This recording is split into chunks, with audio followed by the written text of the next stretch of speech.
Welcome back to the vlog. I'm currently in my living room and there's this massive pile of gear back here. I like to call it an organized gear explosion because I definitely had to lay everything out and make it look nice, but for the most part it's just a big gear explosion. I'm packing for a British Columbia mountain goat hunt right now. It's February, I leave tomorrow. There's like 5 feet of snow where we're going. The odds of it being a pretty wild adventure are pretty high.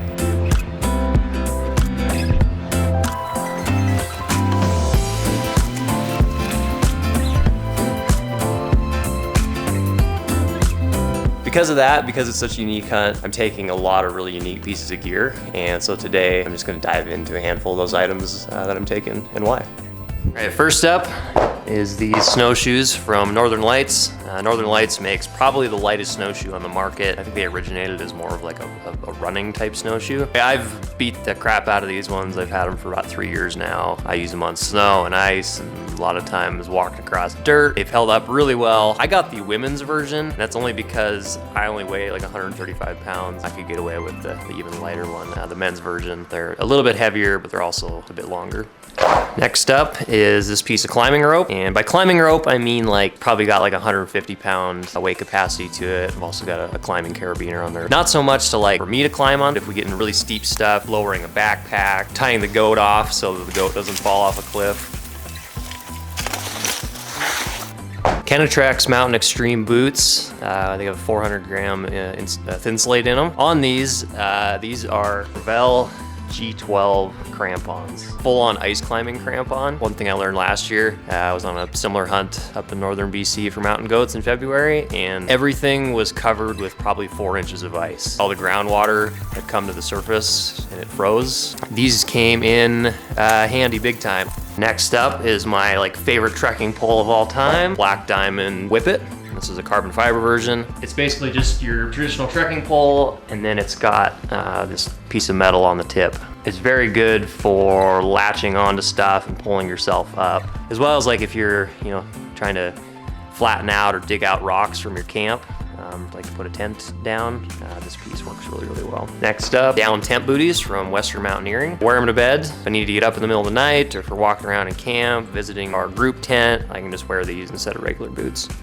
Next are these two Nalgene's, 1.5 liter on the left and 1 liter on the right. I prefer to use the 1 liter platypus soft bladders, just because as soon as you finish drinking the water in them, they're basically of no size. But the problem with that is that in the middle of winter, they'll freeze. And so these, they have a big wide mouth on them. The lids won't freeze. Sitka Net Gaiter. This is just a really, really thick kind of fleece net gaiter, and it just helps prevent heat loss through your head and neck, which is where 90% of heat loss happens. Next up, I've never used this before, but this is an expedition-sized toboggan or sled from Kifaru.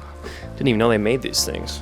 But it's got a full-on strap system where you can basically rope up and drag it. This sled, we're hoping, is gonna be able to help us pack all the extra gear we need, from the teepee tent to just a big duffel bag full of extra gear, as well as firewood.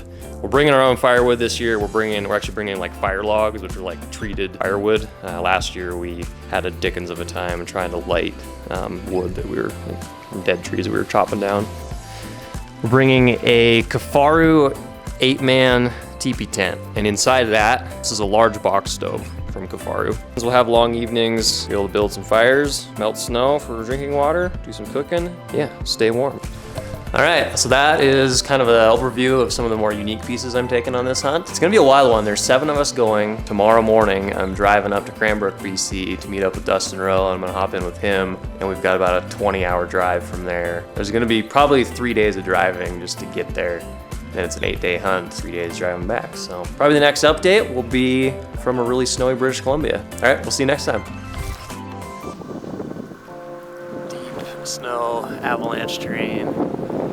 Really pretty, really sketchy. Pretty wild.